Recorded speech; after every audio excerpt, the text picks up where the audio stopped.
Բարև ձեզ։ Այսօր կզրուցեմ իրանահայ լրագրող եւ վերլուծաբան Ռուբիկ Մինասյանի հետ։ Պարոն Մինասյան, շնորհակալ եմ, որ հյուրընկալվեցիք մեզ։ Խնդրեմ։ ԱՄՆ-ի եւ Իսրայելի կողմից սկսված ռազմական կոնֆլիկտը Իրանի դեմ դժվարին պայմաններ է ստեղծել Իրանում, հատկապես իրանահայ համայնքի համար, քանի որ մենք գիտենք, որ այնտեղ ունենք եւ առաջնորդարան, եւ դպրոցներ, եւ այլ հայկական կառույցներ, հետաքրքիր է այս օրերին ինչ կապ ունեք հայկական համայնքի հետ եւ ինչ պայմաններում են ապրում նրանք։ Համայնքի հետ կապը փորձում ենք պահպանել, եթե համայնքից ինչ որ հյուրեր են գալիս Հայաստան, որովհետեւ հիմա այնտեղ արձակուրդների շրջան է իրանական նոր տարվա հետ կապված։ Շատ են հայեր տեղափոխվում Հայաստան, գոնե արձակուրդը Հայաստանում անցկացնելու,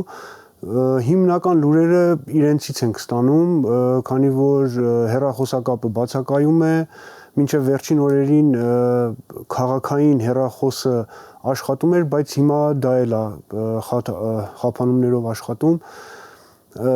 հեռախոսային եւ ցանցային կապ չենք կարողանում հաստատել, բայց այդ ձևով գոնե կապը պահում ենք, վնասներ ինչքան որ հասցրել ենք տեղեկանալ, խոսք կար, որ առաջնորդարանի մոտ ինչ որ պայթյուն ա եղել, բայց հետո հերքվեց, գացողներն էլ դա չեն հաստատում։ Հայկական թաղամասում մեկ պայթյուն ենք ունեցել, որի հետևանքով մի քանի հայկական տուն վնասվել են։ Միայն այդքան է վնասը, որ համայնքը կրել է մինչ այժմ մեր ունեցած տեղեկություններով։ Վերջերս երբ խոսում էի այլ իրանահայերի հետ, նրանք նաև ասում են, որ կան շատ հայեր, որոնք նաև տեղափոխվում են գյուղական համայնքներ, այսինքն Թեհրանից հեռու, կենտրոնական հատվածներից հեռու։ Դե պատերազմը դեռ չսկսած եւ ամերիկյան ուժերը եւ իսրայելական ուժերը բոլորին հորդորում էին, որ Թեհրանը լքեն։ Բարեբախտաբար հայերը ունեն այդ հնարավորությունը, որ կամ գյուղ մեկնեն, կամ գնան Իրանի հյուսիսային շրջան, որ ավելի հանդարտ է եւ այո, մեծամասնությունը եթե ունեն հնարավորություն տեղափոխվել են, եթե չէ, եթե Թեհրանում գործեր ունեն, բիզնես ունեն Թեհրանում, որ չեն կարող լքել, չեն կարողացել Թեհրանից դուրս գալ։ Ինչ տեղեկություններ ունեք, շատ են հայերը Իրանում, այսինքն համայնքը որքանով է մեծ։ Մեր ունեցած վերջին տեղեկությունները թվային առումով, որը թարմացվել է 10 տարի առաջ, ունեցել ենք համայնքում 4000 աշակերտ։ Այսինքն եթե ենթադրենք, որ այդ 4000 աշակերտը իրար հետ քուր եւ եղբայր չլինեն կամ եղբայրներ չլինեն, նույն ընտանիքից չլինեն եւ ամեն մեկ աշակերտ 4 հոգանոց ընտանիքից լինի, մոտավորապես 16-ից 20000 հոգու մասին է խոսքը։ Շատ լավ, անցնենք հենց ռազմական կոնֆլիկտի թեմային, տարբեր հայտարարություններ են հնչում ԱՄՆ-ի կողմից, Իսրայելի կողմից եւ Իրանի կողմից, ինչը փոքր-ինչ ավելի ուշ է լինում, հիմնականում Իրանը կարելի է ասել տարածվող լուրերը կամ ժխտում է կամ հետո արդեն հաստատում է։ Հետաքրքիր է այս պահին ինչ փուլում ենք։ Դե իրանական կողմը հիմնականում սկզբից ժխտում է, հետո հաստատում։ Այդպես եղավ նաեւ առաջնորդի մահվան դեպքը, երբ ժամեր առաջ եւ Իսրայելի եւ Ամերիկայի կողմից ասում էին, որ արդեն հարվածի է ենթարկվել, բայց իրանական կողմը ժխտում էր։ Տեսեք, համենայն դեպս այն նպատակը, ինչ որ ամերիկյան կողմը դրել է այս ռազմական օպերացիան սկսելով, ինչպես ասում է հենց նախագահ Տրամպը, գնում են դեպի այդ նպատակ, որը Իրանը այս նախկին տեսքով, նախկին վարչակարգով չի կարող լինել։ Եվ այնպես որ իրենք են հայտարարում, դեռ ծրագրից էլ առաջ են, վերջին օրերին ինչ որ շշուկներ կար բանակցությունների, որ կրկին իրանական կողմը չի հաստատել, ժխտել է տարբեր մակարդակներով, բայց նաև կարելի է ենթադրել, որ Տրամպը ինչպես միշտ նման լուրեր հրապարակում է, որպեսզի կարողանա ուրիշ դիվիդենտներ շահել եւ պատերազմի վտանգի մասին մտածելու ունակություն առնել իրանցիներից։ Ես կարծում եմ, որ շարունակվելու է պատերազմը եւ կարծես թե ցամաքային ուժեր կիրառելու մասին է խոսքը, կամ Խարքը կղզին գրավելու, կամ Խարքը գրավելուց հետո նաև Բանդար Աբբաս եւ հարավից Իրան ներխուժելու, բայց ես կարծում եմ, որ Խարքով ամերիկյան ուժերը կսահմանափակվեն եւ կգրավեն Խարքը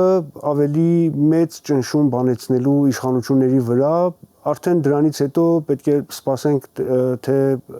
ըստ այդ ճնշման ինչպես կարձագանքեն իրանական կողմը։ Վերջին ժամերին, երբ հետևում էի հատկապես Թրամփի հայտարարություններին, հայտարարել է, որ Իրանի հետ բանակցությունների մեջ են, սակայն Իրանը մյուս կողմից շղթում է, որ բանակցություններ կան այս պահին, եւ նաեւ նշվում է, որ Իրանը շահագրգռված է համաձայնության հասնելու։ Տեսեք, մի քիչ հավատանք թե ոչ։ Մի քիչ դժվար է հիմա ասել, որ ենթադրենք էլ, որ ինչ որ ուժեր բանակցում են ամերիկյան կողմի հետ։ Շատ դժվար է ասել, որ այդ ուժերը ովքեր են, որովհետև արտգործնախարարությունը հերքում է, բայց չգիտենք հիմա արտգործնախարարությունը ում է ենթակա։ Իհարկե կան ուժեր, որ նախքան նույնիսկ պատերազմը սկսելը խոսքեր կային, որ փորձ է արվում Ամերիկայի հետ բանակցությունների, դա Զարիֆի, այսինքն նախկին արտգործնախարարի եւ նախկին նախագահի թևն է, այսպես կարելի է կոչել, Իրանում, որ ավելի իրենք արևմտամետ են համարվում եւ փորձ արվել է նույնիսկ նախքան պատերազմ, որ բանակցությունների մտնել ամերիկյան կողմի հետ։ Բայց նույնիսկ այդ պարագայում հայտնի չէ, որ այդ թևը ինչքան կկարողանա համոզել մյուս թևերին, որ իր բանակցությունների արդյունքը կարողանա ընդգրկել որպես կառավարության տեսակետ եւ այլն։ Դա Իրանում ամեն ինչ այդքան էլ հեշտ չէ, որովհետեւ միայն մի կառույց չէ, որ զբաղվում է արտաքին քաղաքականությամբ։ Պետք է սպասենք, տեսնենք, որ արդյոք կլինի ցամաքային հարձակում, թե ոչ, որովհետև ցամաքային հարձակումը Խարքի վրա շատ Իրանին զրկելու է իր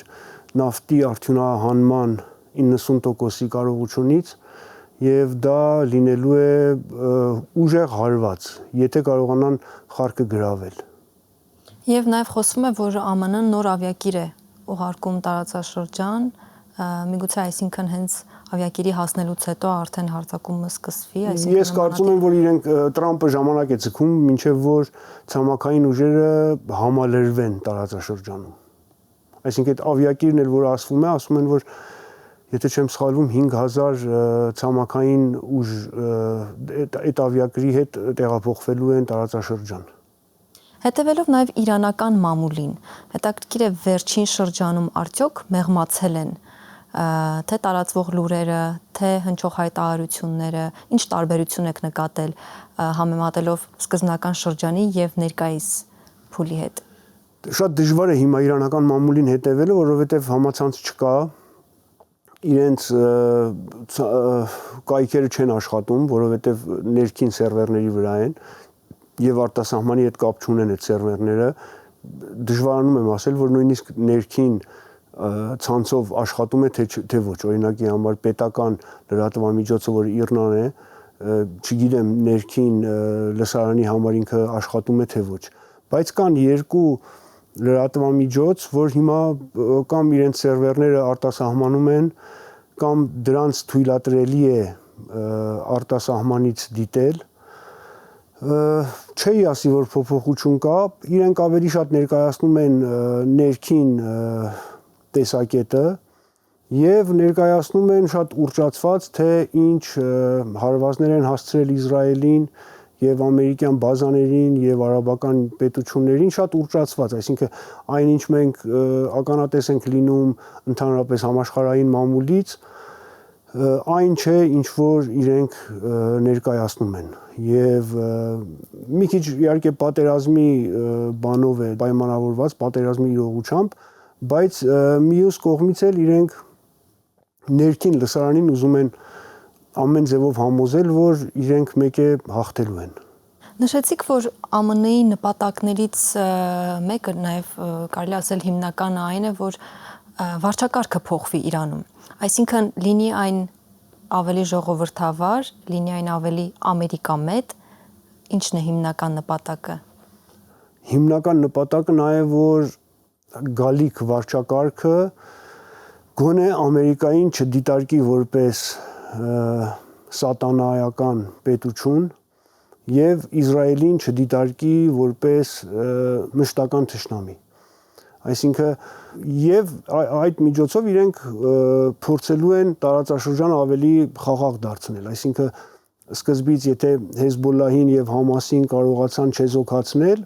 դրանք Իրանի պրոքսիներն էին, որոնք աշխատում էին Իրանի օգտին։ Հենց այս օրերին էլ տեսնում ենք, որ Լիբանանում շատ մեծ խնդիր կա Հեզբոլլահի հետ։ Փորձում են Հեզբոլլահին նույնիսկ Լիբանանի կառավարությունն է փորձում մեկուսացնել եւ զինաթափել։ Հեզբոլլահն իրանական ուժ է եւ աշխատում է իրանական շահերի համար եւ համենայն դեպս այդ ուժերը, որոնք օրինակի համար հութիները եւ այլն, որոնք իրանական շահերն են պաշտպանում տարածաշրջանը անկայունացնում են, իսկ դա ոչ Ամերիկային է ձեռնտու, ոչ Իսրայելին։ Բայց հնարավոր է, որ օրերից մի օր կկարողանան սահմանափակել Հեզբոլլահի, հութիների միաժամանակ գործողությունները, քանի որ տեսնում ենք, որ դեռևս շարունակվում է օրինակ Լիբանանի հարավային հատվածում հատկապես հարձակումները, բայց Հեզբոլլահը այդքան էլ ցանկություն չունի հետևելու կամ ճնշվելու այս հարձակումներից, ինչպես նաև հետևելու կառավարության կոչերին, որ պետք է դադարել, պետք է զինաթափվել։ Այն փորձը, որ Իսրայելը ունի Համասին չեզոքացնելու, ես կարծում եմ, որ նույնն են անելու, ինչպես որ կտրեցին Հեզբոլլահի այն կամուրջները, որոնք այդ շրջանները միացնում էին Լիբանանին, հարվածեցին եւ ընդհանրապես մեկուսացրեցին Հեզբոլլահին իր թաղամասերում եւ հիմա ցամաքային զորքերով փորձելու են մեկ առ մեկ վերացնել եւ ինձ թվում է, որ Իսրայելը անելու է դա։ Այսինքն իրենք վճռական են, որ տեսեք պատերազմի սկզբի օրերին, եթե չեմ սխալվում, Տրամպը շատ պարզ ասել է, որ մենք նվազագույն ակնկալիքը, որ ունենք այս պատերազմից, նա է, որ 10 տարի հետո նորից չվերադառնանք այստեղ։ Այսինքն դա իրենց նպատակն է եւ ես կարծում եմ, որ այնքան ուժերը անհավասար են, որ Իրանը այդտեղ մեծ անելիքներ չունի, թեկուզ ընդհանրապես գաղափարախոսության վրա հիմնված պետությունները երբեք չեն պարտվում։ Իրանն էլ երբեք չի ընդունի, որ պարտվել է, կամ այս վարչակարգը երբեք չի ընդունի, որ պարտված է, բայց փաստը ցույց է տալու, որ գալիք Իրանը չի լինելու այն, ինչ որ մենք նախապես ունեցել ենք։ Պարոն Մինասյան, խոսելով այս ռազմական գործողությունների մասին, մենք արդեն գիտենք ինչ է կատարվում Իրանում, ինչ տեսակետ ունի ԱՄՆ-ն, Իսրայելը, նաև գիտենք, որ Իրանի կողմից հարձակումներ են լինում նաև արաբական մի շարք երկրների նկատմամբ, բայց հետաքրքիր է ինչ ազդեցություն ունի այս ռազմական կոնֆլիկտը այն երկրների վրա, որոնք ներգրավված չեն այս կոնֆլիկտում, բայց տարածաշրջանի մաս են կազմում։ Այսինքն կարող ենք ասել նաև Իրանի հարևան երկրները, օրինակ, որոնցից մեկը Հայաստանն է։ Նախ Իրանի արաբ հարևանները, որոնք ենթարկվել են հարձակման, Իրանը սկզբնական օրերից նպատակադրված էր, որ այսինքն մտածում էին, որ նրանց հարվածելով նրանք կկարողանան ուժ կիրառել Տրամպի վրա եւ Տրամպին պարտադրել, որ պատերազմը դադարեցնի, ինչը այդպես չեղավ եւ վերջին օրերին տեսնում ենք, որ արդեն ձևավորվում է նատոյական սկզբունքով ինչ որ ռազմական ուժ ստեղծելու արաբների կողմից եւ արաբներին ավելի իրար է միացնում, որը լրիվ հակառակն է այն իրողությանը, ինչ որ Իրանը ակնկալում էր հարվածներից։ Հարվածները սկզբի շրջաններում այո, ամերիկյան բազաներին էին, հետո սկսեցին հարվածել օդանավակայաններ, շենքեր, ասելով, որ այդ օդանավակայանները կամ շենքերը օգտագործվում են ամերիկա-իսրայելական ուժերի կողմից, ինչը դժվար է փաստել։ Բոլոր հարևաններն էլ ազդվելու են եւ երկարատև է լինելու ազդեցությունը, եթե պատերազմը ավելի երկարի։ Հայաստանի մասով առայժմ ես տեսեք, որովհետեւ Հայաստանի հետ հարաբերությունները ֆինանսական այնքան ցածր մակարդակի են, որ ես չեմ կարծում, որ դրանք շատ լուրջ ազդեցություն կունենան, եթե ես չեմ սխալվում 200-ից 300 միլիոն դոլարի մասին է խոսքը տարեկան շրջանառությունը եւ դրա մեծ մասն էլ հոսանքի առևտուրն է, այսինքն 70%-ը դրա հոսանքի արտահանումն է եւ ներմուծումն է Հայաստանի եւ Իրանի միջեւ։ Ես չեմ կարծում, որ դա Հայաստանի վրա շատ լուրջ ազդեցություն կունենա։ Իհարկե ժամանակավոր խնդիր կունենանք օրինակի համար հեղուկ գազի հետ, որը նաեւ Իրանից է ներմուծվում։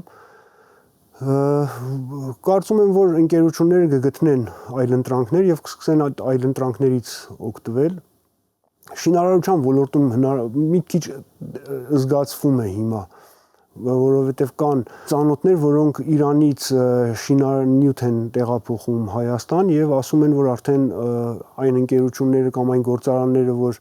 Իրանում իրենց մատակարարում էին, հիմա դժվարություններ ունեն, նույնիսկ դժվարություն ունեն այդ ընկերությունների հետ կապվելու։ Այդ կարգից ավել չի լինելու ազդեցությունը եւ ես կարծում եմ, որ դրանք Հայաստանի պարագայում բոլորն էլ կարելի է այլ աղբյուրներից լրացնել։ Թրամփը սկզբում նշում էր, որ հնարավոր է 4 շաբաթ տևի այս կոնֆլիկտը։ Ինչ կանխատեսումներ ունեք, հնարավոր է այն առավել երկար տևի, այսինքն 1 ամիս կամ ավելի։ Եթե ցամաքային ինչ որ